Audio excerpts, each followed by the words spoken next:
السلام عليكم ورحمة الله وبركاته. النهاردة إن شاء الله جايب لكم تسجيل اللي هو الصغير ده. فأنا عندي ده فاصل خالص، لما جيت بركب له يعني الوصلة بتاعته فاصلة خالص. أما بقى أنا كنت فاكه يعني مقطوع من هنا، وبالجسم بتاعه كمان بيكون بيكهرب. هو أما صاحبه فكه قطع السلكتين دول. فأنا دلوقتي هشوف معاكم حل اللحام بتاعها. عايز اتاكد الاول البطاريه دي شغاله ولا مش شغاله. اول حاجه بجيبها وبشيلها كده من على البورده، واجيب الالترنتر بتاعنا بقيس بيه سبيل المثال اهو المجس الارضي، واحطه كده.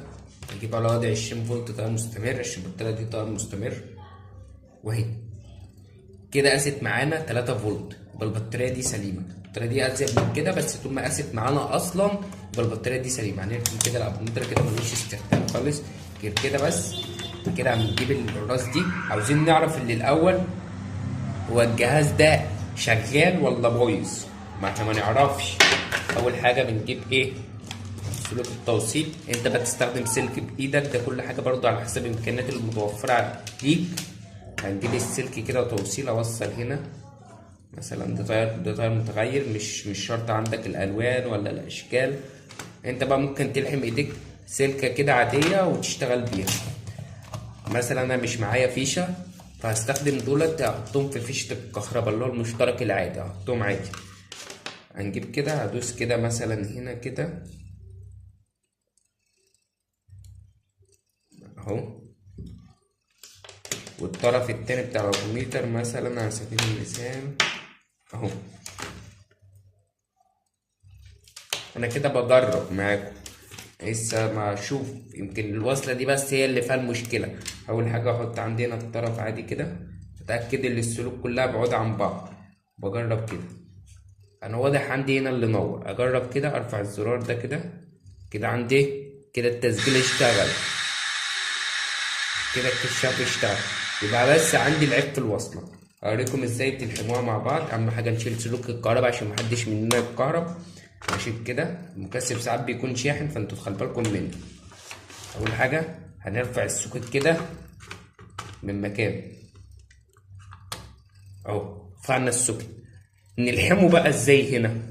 هو كان رابط سلوك، لا احنا ما نستخدمش الكلام ده. احنا نستخدم حاجه نضيفه عشان تعيش معانا يعني. بس دي شده وجذب وحوارات. هنجيبها كده. انت بقى تلحم عندك بالازير، لكن انا مش هلحم بالازير. انا مش طالبه معايا اللي هي حاجه حاجه ضغط عليها، فاضطر اجيب اي سلكتين. على سبيل المثال سلكتين زي دولت كده.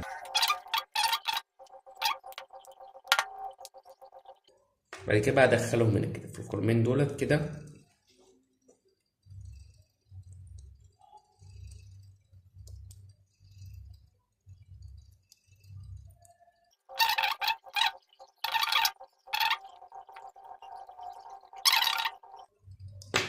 وبس كده نكون احنا ربطنا السلكين قويين للغايه، ما تقدرش انت تطلعهم مهما شديت برضو.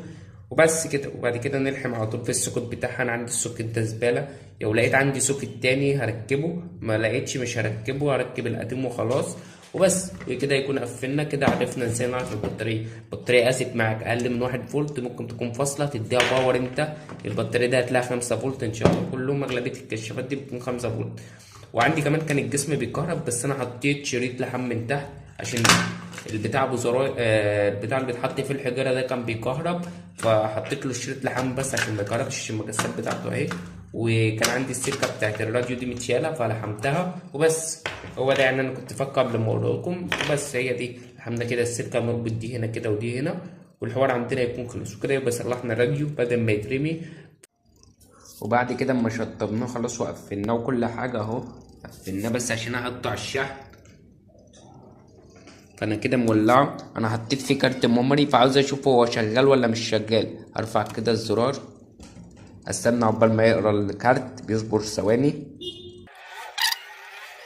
المفروض اللمبه دي تطفي اهو. يشتغل معانا الحمد لله.